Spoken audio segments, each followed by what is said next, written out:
भेड़ बकरियों का आपने झुंड देखा होगा, जब जंगल में चरवाहा उनको चराता है तो सबको ग्रुप में लेके चलता है, सबको साथ में रखता है। तो क्या होता है, जो बकरी झुंड से अलग होकर सोचती है कि मैं थोड़ा वहां पे अच्छी अच्छी घास से जाके चर लूं, तो क्या होता है, वहां पे भेड़िया रहता है जो शिकार की ताक में बैठा रहता है।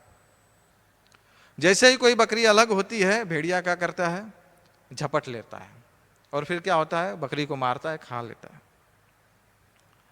इसी तरह से जब कोई भक्ति में आने के बाद भक्तों के संग से अलग होता है तो क्या होता है, फिर माया उसे पकड़ लेती है। फिर माया उसके मन में नाना प्रकार के व्यवधान उत्पन्न करती है। मैं तो 64 माला जप करूंगा, मैं 120 माला जप करूंगा, मैं इतना जप करूंगा, मैं अकेले रह सकता हूं, यहां पे रस नहीं मिल रहा है, मुझे ये करना चाहिए, मुझे माया उसको दूर लेके जाती है। तो इसीलिए बताया है, साधु संग सर्व शास्त्रे कहे, लव मात्रे न साधु संग सर्व सिद्धि है। हमेशा वैष्णव के भक्तों के संग में रहना है। ये कहावत है कि लकड़ी जो होती है, एक लकड़ी है, सिंगल है, तो कोई भी तोड़ सकता है, कोई भी तोड़ सकता है। जब लकड़ी का गट्ठर बन जाता है, बहुत सारी लकड़ियां एक साथ मिला दी जाती हैं, तो उनको कोई तोड़ नहीं सकता। तोड़ना बहुत मुश्किल हो जाता है, नामुमकिन के बराबर हो जाता है। इसी तरह से जब हम भक्तों के संग में रहते हैं तो हमारे अंदर बल रहता है, आध्यात्मिक शक्ति रहती है। जैसे ही कोई भक्तों के संग से दूर निकलता है, कमजोर पड़ जाता है। भक्तों के संग पे रहने, भक्तों के संग में जब हम रहते हैं तो कभी कभी अपराध के कारण हमारे अंदर अहंकार होता है और हमारे अंदर घमंड आ जाता है कि मैं बहुत श्रेष्ठ हूं, मैं बहुत श्रेष्ठ हूं और मैं अकेला भी रह सकता हूं। लेकिन भक्तों का संग से जाने के बाद पता चलता है कि अरे बाप रे, मैं अकेला नहीं रह सकता, मैं तो बहुत कमजोर हूं। इसीलिए भक्तों का संग, साधु संग, भक्तों का संग बहुत जरूरी है।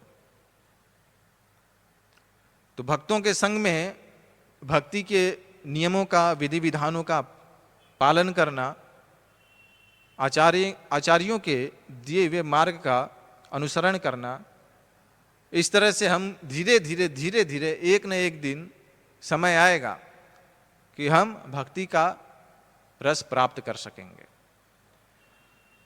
क्योंकि हम देखें या ना देखें भगवान को अपनी दृष्टि से, हमारी दृष्टि नहीं है, उतनी क्षमता नहीं है कि हम भगवान को देख सकें। लेकिन जब हम भगवान के सामने आते हैं तो भगवान हमें देखते हैं। रोज आकर हम भगवान को प्रणाम करते हैं, भगवान के सामने शीश झुकाते हैं, भगवान हमें देखते हैं। भगवान हमारा शुद्धिकरण करते हैं, हमें पता चले या ना चले। जैसे कोई रोगी व्यक्ति बीमार है, दवा ले रहा है, रोगी व्यक्ति को लगे कि यह दवा काम नहीं कर रही है, मेरा रोग ठीक नहीं हो रहा है, लेकिन दवा काम कर रही है।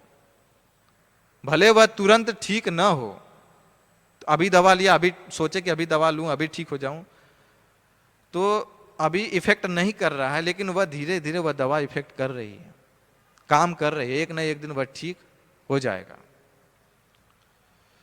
और नॉर्मल जीवन जिएगा। इसी तरह भक्ति में हमें लगे या ना लगे कि हमारा शुद्धिकरण हो रहा है कि नहीं हो रहा है, कुछ गाड़ी आगे बढ़ रही है कि नहीं बढ़ रही है, फिर भी भक्ति करते रहना।